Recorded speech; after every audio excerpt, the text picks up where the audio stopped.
Of course I lied to my students, and I used the textbook. There, I said it. Today's video features some tips for first-year teachers, specifically science teachers. Stay tuned and feel free to comment some of your tips and thoughts below. Let's begin with your personal profile. Get your personal info together. Clean up or find a way to hide your Facebook, though I'm not sure who's using Facebook still. Get a way to have your Instagram together, your Twitter, your Snapchat, your TikTok. Make sure it's either private, have your location set to a whole nother country, have your profile picture different. Be careful who you befriend on those platforms as well. Think about other teachers who might be linked to your account that students might follow them and then try to find you. Then they dig up a picture from 1992 when you were at the Freaknik in Atlanta. Yup. So make sure you have your profile together, your digital identity together. I have had encounters where I've met other teachers and even substitute teachers who've been let go for simple pictures of them in a bikini or around alcohol, and students have found their profiles. So clean up or find a way to hide your personal information. This rolls into the next tip. Determine how open you will be with your students or create a story. Will you share personal details about your children, your family, your husband, your wife, your spouse, your partner, your interests, what kind of music you will be into, what kind of fashion, what kind of news channel, what kind of shows you're going to share with them? Determine what you want to share and what you feel most comfortable sharing about your personal details. Now, let me break that down into two parts. A is your background. B is your personality. For your background, that's your personal, close details, your home life. Get that together. Get your story together from the get-go. I tell my students I'm 54 every year and that I have twins and a little girl and a husband. All of that is false. Yes, I do lie to my students, but they've never found me on Instagram or my social media where I can wild out in peace. Now, they do know about this channel here, so they might take that as a challenge now. If they watch this video. B, personality. Kids can smell lies and fakeness when it comes to your true essence.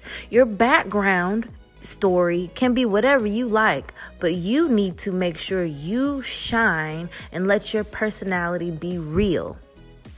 Your personality should not be fake. If you're having a bad day, your students will appreciate you for saying, hey, I'm having a bad day. My students know that I get hangry, and they know to say, Miss Payne, do you need a Snickers? And I'm like, yeah, where it at though? Always show your true self, the true essence of your being, your true authentic self. By doing that, your students will do the same. Moving on. It's okay to use the textbook. It serves as a guide to the standards. As long as it's current and relevant, you can lean on your McGraw-Hills and your Pearson textbooks as long as you supplement that information with current topics in science and share diverse perspectives and cultures. Most textbooks will have an online platform where you can download the PowerPoints and other materials, and you can even edit those PowerPoints and put your own memes in them. You can have students dress them up. You can add more GIFs and memes and videos to make it more entertaining. When planning your lessons for science or any subject, you want to make it fun from the get-go. The best compliment I've ever gotten as a science teacher was at the end of the year when students said, wow, science was actually fun this year. That was the goal. Make science fun by injecting project-based learning, scenarios, and case studies. Now, how do you do this? One, you could do this from scratch, or two, you can go to TPT or teacherspayteachers.com or betterlesson.com, Mosamac. You can also find some cool platforms like Flocabulary and Nearpod. Those are my top recommended sources and platforms. Let me know in the comments also if you want me to cover some of those in detail. Along with using those platforms or paying for some of those lessons, you are not any less of a teacher just because you use a worksheet created from somebody else or from a different company. Nothing is new under the sun. So it's okay if you take an idea and reshape it for your class, or if you find something that is perfect and customized already for your students. I do. I have no shame in my game. And that's the bottom line. What? Because Stone Cold said so. Eradicate the phrase, because I said so. In science, it's important to explain why. Also, when you have kids in general, just putting that in there. Students are more likely to listen when you have a detailed reason. They will buy into the fact that you care enough to explain to them, because that shows respect. I'll take an example from 5th grade. When I taught 5th grade science, I taught in an environmental club. I said, hey, we line up our backpacks nice and neat before we go into the classroom. Not just because I said so, but because it makes it easier to find your backpack when you have to go or when we have to go on a nature walk. And they bought into it. Currently in my science class, my high school science course, I say, hey, students, tie your hair up, no hoodies, no loose clothing, no open-toed shoes, because if we're doing the flame test and one of your twisties, your braids, your tracks, your strings from your hoodie touches the flame, you might end up like Michael Jackson on the Pepsi commercial. So get yourself together for safety. Next, dress for success. So cliche, however, how you dress in the lab sets the example for how your students are to come for labs as well. You can't be wearing loose clothing. You can't wear hoodies, open-toe shoes, ripped jeans in your course and then expect your students not to. No, you have to set the example. I personally wear Cruella de Vil inspired wardrobe every day. I pretty much wear white, black, and red. And I do wear heels in my class. I dress professionally. And when we are having a lab, I do wear a lab coat. I make sure my hair is tied back behind my head or in a high ponytail / bun. For guys, careful with your ties, but you want to do some kind of business casual or business attire. If you are going to wear tennis shoes, you gotta come correct. Now, I'm not saying you gotta get the Balenciagas, the Balencies, but have something that's other than New Balance with all the different colors, unless it matches your wardrobe. Make it look nice. Search Pinterest. They have some great ideas of how to wear sneakers with dresses, sneakers with business suits or slacks. Now, yes, that may seem superficial. However, students pay attention to it. And I love when the students come in and the first thing they say is, oh my gosh, Miss Payne, you got the new Cardi B shoes. Or, oh my gosh, I see you, Miss Payne, I see you. Already you're building a connection at the beginning of the class and bringing some kind of excitement. Now, on lab days, I do wear a lab coat. I do have certain contests where students can decorate my different lab coats. I find mine at the Goodwill, and I get them for like $2 a piece. So I have about 6 lab coats. You can find them usually during the summertime. I don't know why, but they're in the coat section, and you can decorate it in so many cool, vibrant ways, which I'll have a video later this summer. Here's a list of some of the materials you'll need for your science lab just to get started with some basic experiments. I'll put it on the screen and you can screenshot it, but just take this pertinent information. Your schools will have a splash fund, but it will never be enough for what you want to accomplish. So I would go ahead and build up your arsenal of basic materials here listed on the screen that you can do a variety of activities with, okay? Next, be best friends with the custodians, the office assistants, and the tech specialists, and do it quick. Establish those relationships fast. Have some extra snacks on deck. Have some extra compliments ready. Take down their names and really be genuine with making a connection with them.